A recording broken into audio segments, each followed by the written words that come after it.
All right, everyone, you've got a lot of bitching about Trump's appointments, especially in the wake of Tulsi Gabbard and Gates being appointed in the last 24 hours. Mainly from the left. They're going hog wild over it. Oh my God, they're unqualified. These are a bunch of extremists. And then I was thinking about people that were appointed to significant positions in Biden's cabinet, etc.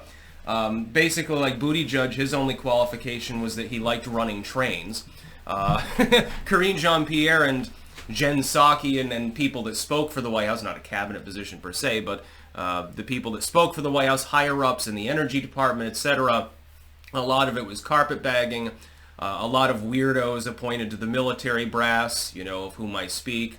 You had the whole Sam Brinton thing, not exactly a cabinet position, but when you have someone with secret access to U.S. nuclear energy documents and they're constantly kleptoing people's clothes, that could be seen as a national security problem, actually. So far, generally so good. There are a couple of people with whom I have some qualms. For instance, I wouldn't have chosen Rubio for Secretary of State. I suppose that was like basically, hey, I've got the missing link Republican. It's fairly innocuous for this important role. I'll give this to the neocons and they'll give me a couple of, you know, the choices that maybe they wouldn't have liked. And they'll basically, it's a grand bargain of sorts with regards to the appointments. You can always cycle some of these people out later, by the way, once the negotiating is over. The Unipartyists may be walking into a trap, actually, without realizing it, although, as I pointed out in today's first video, they are definitely angling to obstruct everything that they can. Like, for instance, there are a few picks that I specifically really like. Gabbard, Gates, I think those are great picks. Whether Gates gets confirmed or not is very much up in the air, although I don't think they'll be able to obstruct Gabbard. I think she'll be fine. Hegseth is good, although he said some things in the past, like he rallied for John McCain at one point. He was announcing like Lindsey Graham and shit like that, and that doesn't necessarily go over terribly well. I'm not a huge fan of Stefanik and a few of the others either. I would say that Trump's VP is fine. Again, there were definitely people I would have rather been chosen, but Vance is generally, as a running mate, he did a good job. We'll wait and see. I think that he's going to end up being, he certainly can be better than fucking Mike Pence. So, you know, again, pretty much everything has been upgraded. Watching, therefore, the left complain about they're disqualified, unqualified, they're extreme and stuff. Again, I'm looking at the people that were chosen by the Biden admin and saying, fuck, you know, it's basically night and day. Any improvement would have been welcome. I think there's been a considerable amount of improvement, especially for some of these slots already. Again, whether they're nominated or, whether they're accepted by the Senate or not, in some cases will remain to be seen. It's going to be a while. It's going to be more of a long haul, I think. Looking at who the Senate chose to be its GOP majority leader is not necessarily the most optimistic thing, but it's better than John Cornyn. So, you know, at the very least, you're not at rock bottom, I suppose. But then I see some people that are like core MAGA. And I guess they were expecting that the Secretary of State was going to be Ron Paul or something like that, you know, berating it. Oh my God, you know, Hegseth is, he's definitely not as anti-interventionist as Trump, so, and that is a concern, admittedly, but trying to say that he's unqualified because of that. Rambling about some of Stefanik's comments. Certainly Rubio, I think, is the one that they have the most problem with because it's a very high-level position, Secretary of State. I would say calm the fuck down. You're not going to get everything that you want. Much as I would have loved to have seen Secretary of State Ron Paul and Secretary of the Treasury Elon Musk and Vivek Ramaswamy on agriculture and stuff, look, give him credit where credit's due. Lee Zeldin's going to be leading the Environmental Protection Agency, and Tulsi Gabbard is going to be one of the high-most national security advisors. Give credit where credit's due.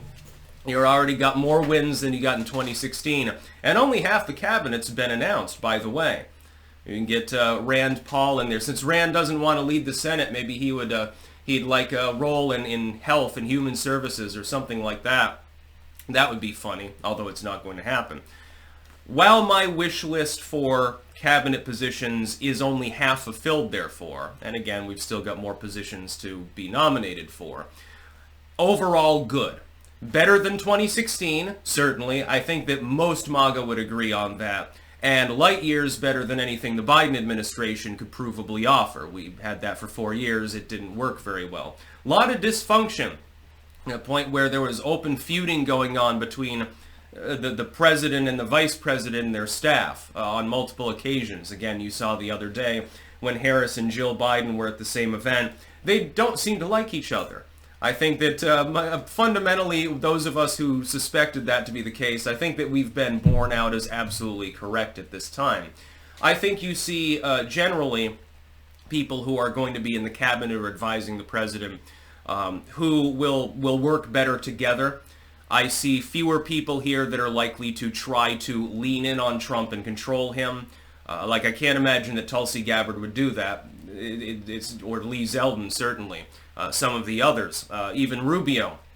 You got to realize one qualification that Rubio has in his role is that he's been subjugated.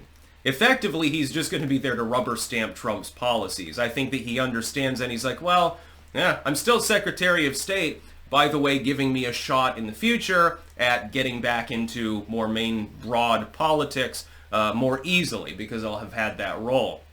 It's a little bit of a kickback and a little bit of a payoff to the Uniparty, I think. Strategically intelligent, but it rankles some of Trump's core fans.